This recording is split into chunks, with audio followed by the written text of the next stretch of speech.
गहरे जंगल के किनारे पर बसा छोटा सा गांव धवलपुर था, जहां की हर सुबह पक्षियों की चहचहाहट से होती थी और हर शाम हवा में घुली रहस्यमयी फुसफुसाहट से। गांव के उत्तरी छोर पर बरगद का एक विशाल प्राचीन पेड़ था जो सदियों से खड़ा था। गांव वालों में यह मान्यता थी कि उस पेड़ पर वर्षों से एक चुड़ैल का साया है।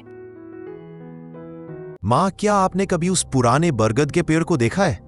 वहां से अजीब सी आवाजें आती हैं रात को। अर्जुन बेटा, उस पेड़ के पास जाना मना है। सुना है वह कोई आत्मा रहती है जो रात होते ही जाग जाती है। अर्जुन की जिज्ञासा बढ़ गई थी। उसका दोस्त बीरू उसे अक्सर कहता कि बरगद के पेड़ पर एक औरत सफेद साड़ी में बैठी देखी जाती है। उसकी लंबी चोटी और डरावनी आंखें बारिश में भी चमकती है। अर्जुन, अगर तू बहादुर है तो चल रात में उस पेड़ के पास चलते हैं, देखते हैं कौन है वो। बीरू, मुझे डर लगता है पर सच जानने की भी इच्छा है। हम दोनों साथ में जाएंगे, किसी को कुछ बताएंगे नहीं। रात हो गई थी। दोनों लड़के चुपचाप घर से निकले और जंगल की ओर बढ़ने लगे। हर ओर सन्नाटा, पेड़ों की हल्की सरसराहट और दूर कहीं उल्लुओं की आवाजें सुनाई दे रही थीं। अर्जुन देख, वहां पेड़ की डाली पर कोई बैठा है। वह साड़ी लहरा रही है और बाल बहुत लंबे हैं। ओह बीरू, मुझे लगता है वह सचमुच चुड़ैल है। उसने हमें देख लिया। उसके चेहरे पर गहरी उदासी है। तुम दोनों बच्चों, डरना मत। मैं तुम्हें नुकसान नहीं पहुंचाऊंगी। मेरी कहानी सुनोगे तो शायद मुझे समझोगे।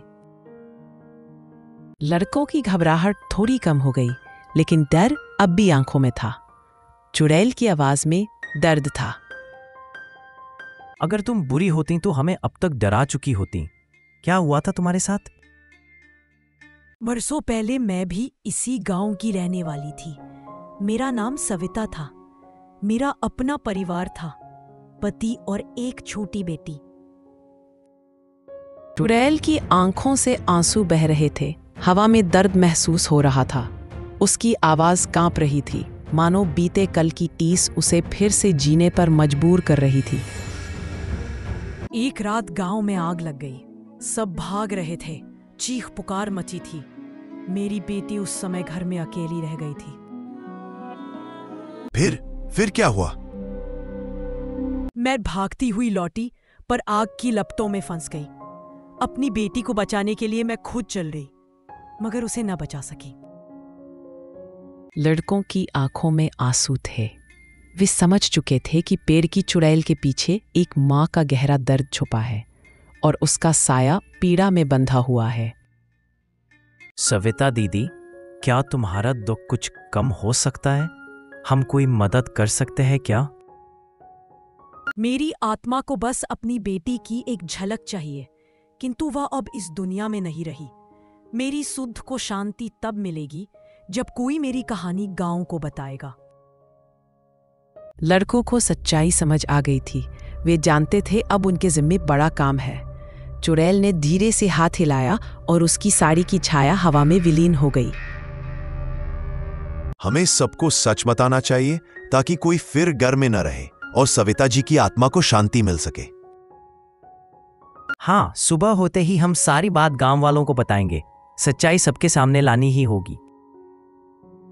अगले दिन दोनों दोस्त गांव के चौपाल पर पहुंचे। वहां सब लोग जमा थे, कुछ उत्सुक तो कुछ डरे हुए।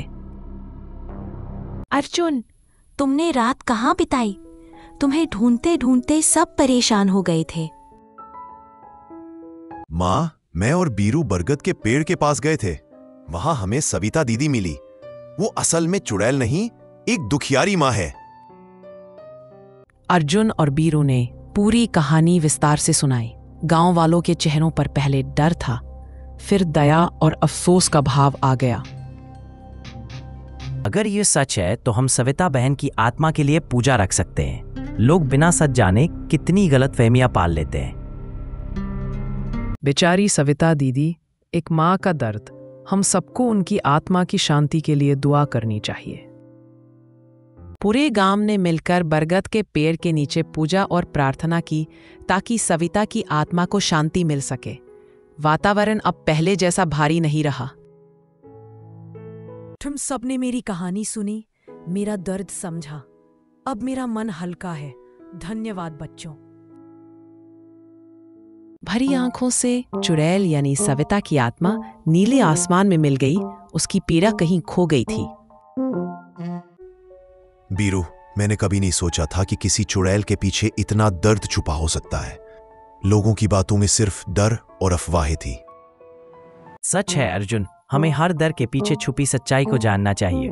कभी कभी किसी आत्मा या इंसान को बस थोड़ा सा एहसास और समझ चाहिए होता है। सविता की कहानी के बाद गांव में डर की जगह करुणा ने ले ली। बरगद का पेड़ अब भय का नहीं, श्रद्धा और यादों का प्रतीक बन गया था। गांव वाले, अब से हम किसी भी अफवाह या डर में नहीं जिएंगे और ना ही किसी को अकेला महसूस होने देंगे।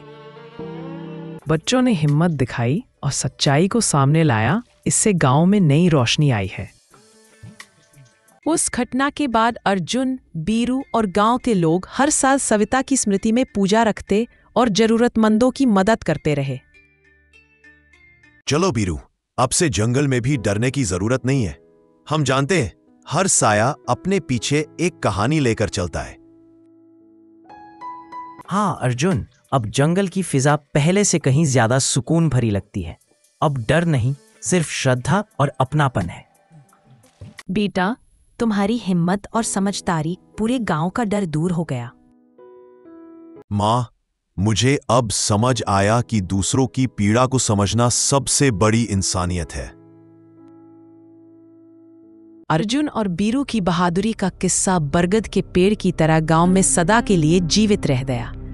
अब कोई छोटा बच्चा भी उस रास्ते से बड़े विश्वास के साथ गुजर सकता था।